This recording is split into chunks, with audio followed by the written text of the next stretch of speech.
Hi friends, welcome to AVS Telugu vlogs.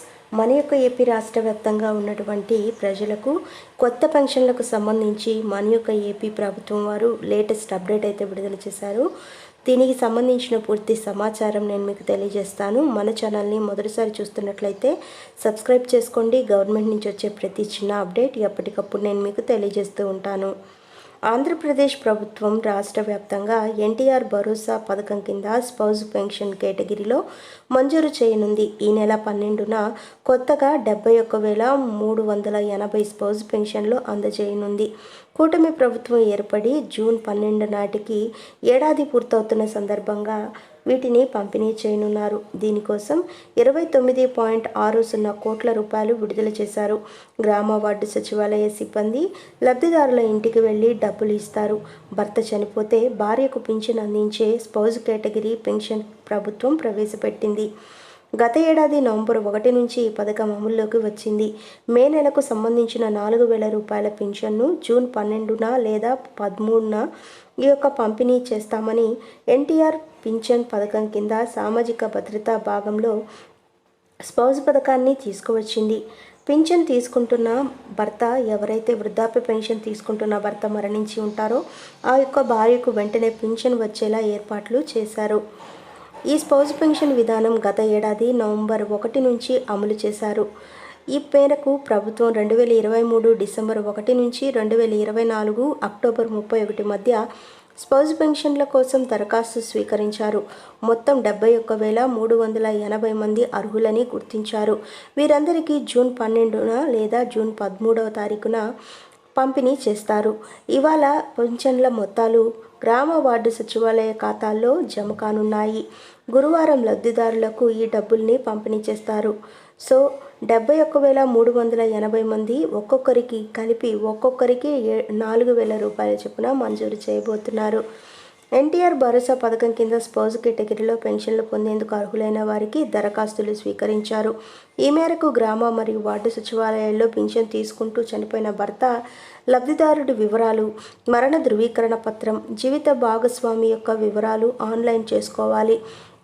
ఈ మేరకు రాష్ట్ర వ్యాప్తంగా అర్హులు స్పౌజ్ కేటగిరీ దరఖాస్తు చేసుకోగా సచివాలయ సిబ్బంది పరిశీలించి అర్హులని నిర్ధారించారు.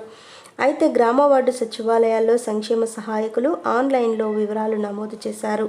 అనంతరం రాష్ట్ర వ్యాప్తంగా ఈ పెన్షన్ దరఖాస్తులు ఎంపీడీఓలు, మున్సిపల్ కమిషనర్ల లాగిన్లోకి వెళ్ళాక అనంతరం అవసరమైన ప్రక్రియ పూర్తి చేసి అర్హులుగా తేల్చడం జరిగింది. అయితే రాష్ట్ర వ్యాప్తంగా స్పౌజ్ పెన్షన్ కేటగిరీలో పలు దరఖాస్తులను కూడా అధికారులు తిరస్కరించారు. ముందుగానే భార్య పింఛన్ పొందడం, హౌస్ హోల్డింగ్ మ్యాపింగ్లో ఇద్దరు ఒకచోట లేకపోవడం, మరణ ధృవీకరణ పత్రం అందించకపోవడం, భార్యాభర్తలిద్దరూ చనిపోవడం, అందుబాటులో లేకపోవడం, సాంకేతిక కారణాలు, ప్రభుత్వ ఉద్యోగం కలిగి ఉండడం, భార్య మళ్ళీ పెళ్లి చేసుకోవడం వంటి కారణాలతో కొన్ని దరఖాస్తులు తిరస్కరించినట్లు అధికారులు తెలిపారు. అంతేకాదు దరఖాస్తుల్ని ఎందుకు తిరస్కరించారో కూడా కారణాలను వెల్లడించారు. ఎవరైతే అర్హులుగా ఉంటారో వారికి పెన్షన్ మంజూరు పత్రాలను కూడా అందజేయడం జరిగిందండి. దాదాపుగా మనకు నిన్నైతే సంవత్సరం అయితే ముగిసింది మన యొక్క ఏపీ కూటమి ప్రభుత్వం అధికారంలోకి వచ్చి. అందుకని నిన్న ఈ పెన్షన్లు అనేది పంపిణీ చేయలేదు. సో మనకు ఇవాల్టి నుంచి పెన్షన్లు అనేది పంపిణీ చేసేదానికి ఏపీ ప్రభుత్వం వారు గ్రీన్ సిగ్నల్ ఇచ్చారు. దాదాపుగా మనం చూసుకున్నట్లయితే కనుక 29.60 కోట్ల రూపాయలను ఈ యొక్క స్పౌజ్ పెన్షన్ల కేటగిరీలో అయితే కేటాయించడం జరిగింది. సో ఈ డబ్బులు అయితే ప్రతి ఒక్క అర్హత కలిగిన మహిళకు కూడా పంపిణీ చేయడం జరుగుతుంది.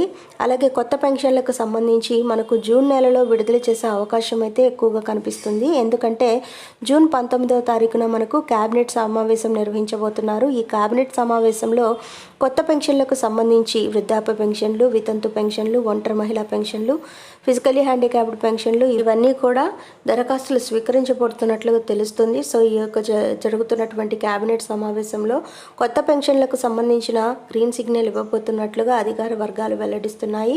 సో ఇదండి మనకు వచ్చిన లేటెస్ట్ అప్డేట్. ఈ యొక్క కొత్త పెన్షన్లకు దరఖాస్తు చేసుకోవాలి అంటే కనుక డాక్యుమెంట్స్ అయితే రెడీ చేసి పెట్టుకోండి. అప్పుడే మీరు ఎప్పుడు దరఖాస్తులు స్వీకరిస్తారో అప్పుడు అప్లికేషన్ పెట్టుకోవడానికి వీలవుతుంది. ఫిజికల్లీ హ్యాండిక్యాప్డ్ అయితే వారి యొక్క సదరం సర్టిఫికేట్ ఇవ్వాల్సి ఉంటుంది. ఒంటరి మహిళ అయితే ఒంటరిగా జీవిస్తున్నట్లు ఎంఆర్ఓ ఆఫీస్ దగ్గర నుంచి ఒక ధృవీకరణ పత్రం తీసుకురావాల్సి ఉంటుంది. అలాగే ఎవరైతే వితంతువులు ఉంటారో వాళ్ళు భర్త యొక్క మరణ ధృవీకరణ పత్రం అయితే ఇవ్వాల్సి ఉంటుంది. అలాగే ఎవరైతే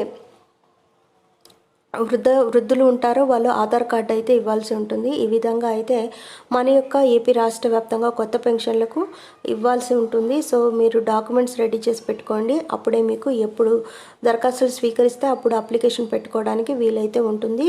ఇదండి మనకు వచ్చిన లేటెస్ట్ అప్డేట్. మన ఛానల్ని సబ్స్క్రైబ్ చేసుకోండి.